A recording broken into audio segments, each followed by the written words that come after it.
Good afternoon, everyone. Welcome to the opening and reading of goods for contract item number 24 GF00021. The procurement of 250,000 liters diesel fuel for the DPWSRO 5 service vehicles and equipment under PR number 2024-0823-233, dated August 23, 2024. DPWS Regional Office 5, Order for Road, Barangay 40, Rosada, Legazpi City. So before we start, there's no bidder may have informed. We have no bidder submitted bidding electronically online as per DO 57/2020, and before we start also we establish quorum.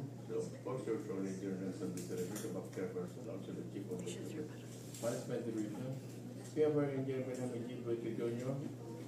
Sir, vice chairperson, so the chief of the quality assurance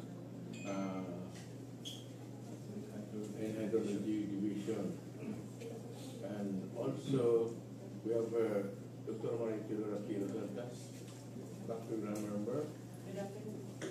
Also the chief of the administrative division. We have also Atty. Molina N. Bataga, background member, also the chief of the right of way and legal division. So, we have the back assistant schedule and on the computer side we have her engineer Diana Ranyesis, PW of EMD, and we have her attorney ER Nebres, Nebres. Yeah, Nebres. The secretariat, Max Secretariat. So, since we have no fun or observer for this activity, Mr. Benson, may I have your fun to open the back? Wala tayong observer ngayong hapon, pero they have been duly.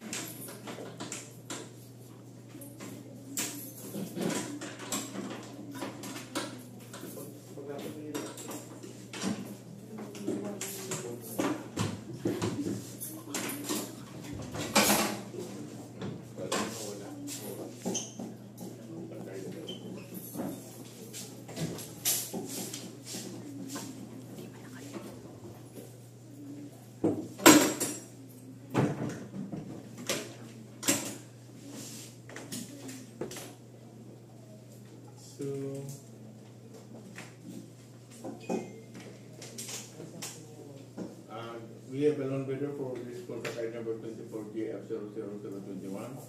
So, Ion Reeds Gas Station.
Okay, the loan bidder is Ion Ridge Gas Station for contract ID 24 GF00021.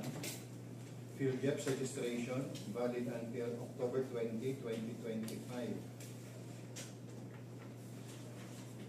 Registration particulars, Class A document, DTI registration will expire on May 9, 2029, so valid.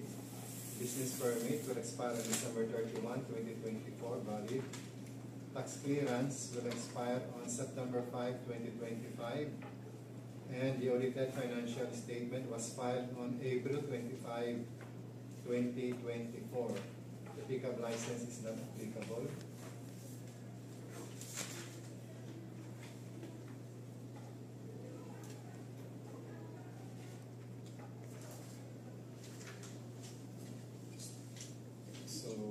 We proceed with statement of all government and private contracts ongoing, which are similar in nature. They have indicated, this is the document is signed, they have indicated here one, procurement of fuel, oil, and lubricant for fiscal year 2024, the amount is 7,992,400.8 centavos. 400.80, sorry. And this, the owner's name is the Philippine National Police. The address is Camp Simeon Ola, Gaspi City. So 100% yung role nila doon sa ano na yun. Kano ba ang ABC natin? 15 million. Anyway, yun yung ongoing, right? Tama, ongoing pa ito. Ongoing. May contract agreement, notice of award. Magagamit lang yun during the verification of NFCC.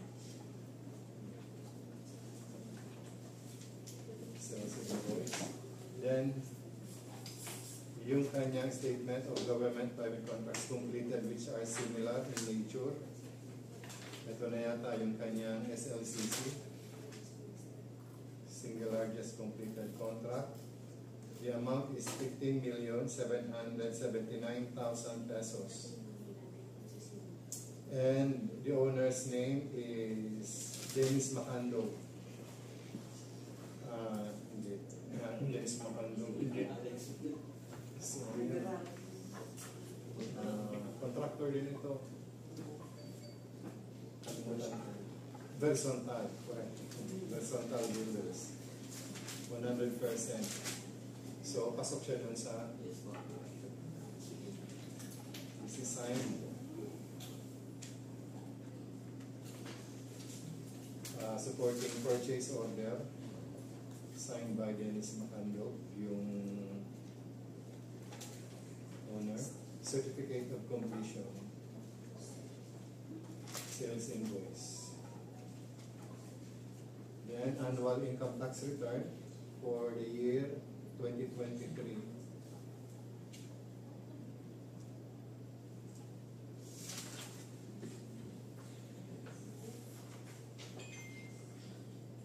Audited financial statement.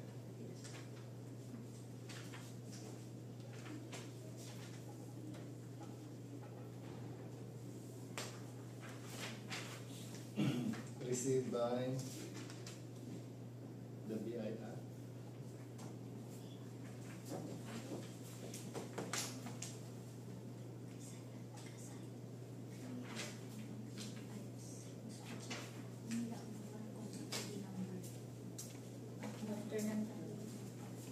Then the NFCC amounting to 169,943,474 pesos and 16 centavos, signed by the owner, Mr. Briones, or the manager. Okay, eligible na. Then we proceed with the technical documents, bid security, bid securing declaration, signed and notarized. Then the technical specification proposal, diesel fuel complied, signed. Then the schedule of requirements within 1 year period upon receipt of notice to proceed. So ano ba ang ano natin dito? Open-ended ba yung kontrata natin sa kanya? Kung kailan lang tayo mag-withdraw. Warranty certificate, not applicable. Brochure, not applicable. terms of, doon na mag-refer sa terms of reference. Then, omnibus sworn statement. Authority of the signatory as a sole proprietor.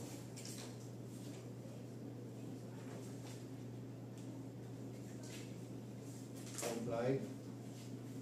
Sole proprietor. Not blacklisted in the new format. Authenticity to verify disclosure of no relationship, labor laws, bidders' responsibilities, did not give or pay advance payment, signed and notarized.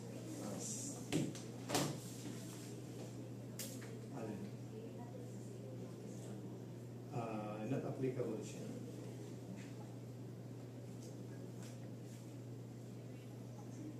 Bakit?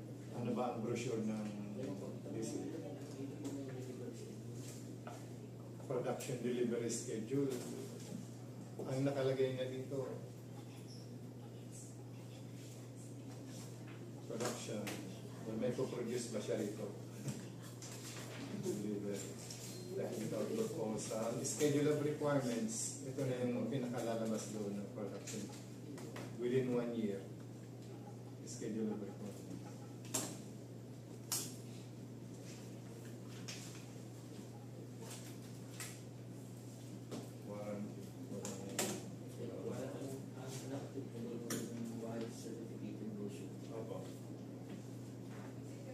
Yung production delivery schedule, yun na yun.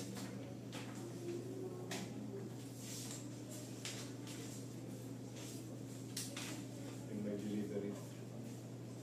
So, financial component of the bid for contract ID 24 GF 00021 form of bid is assigned. Price is scheduled for goods offered. This is signed.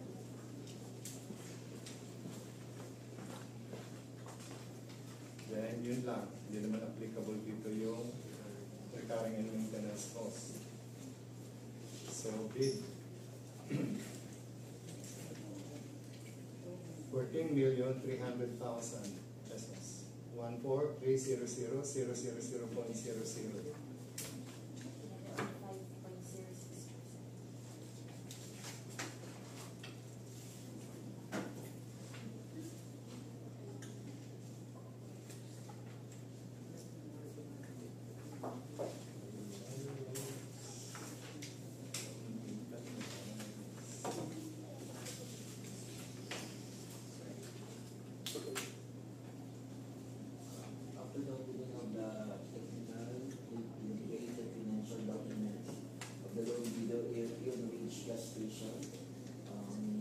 The loan bidder is 40,300,000.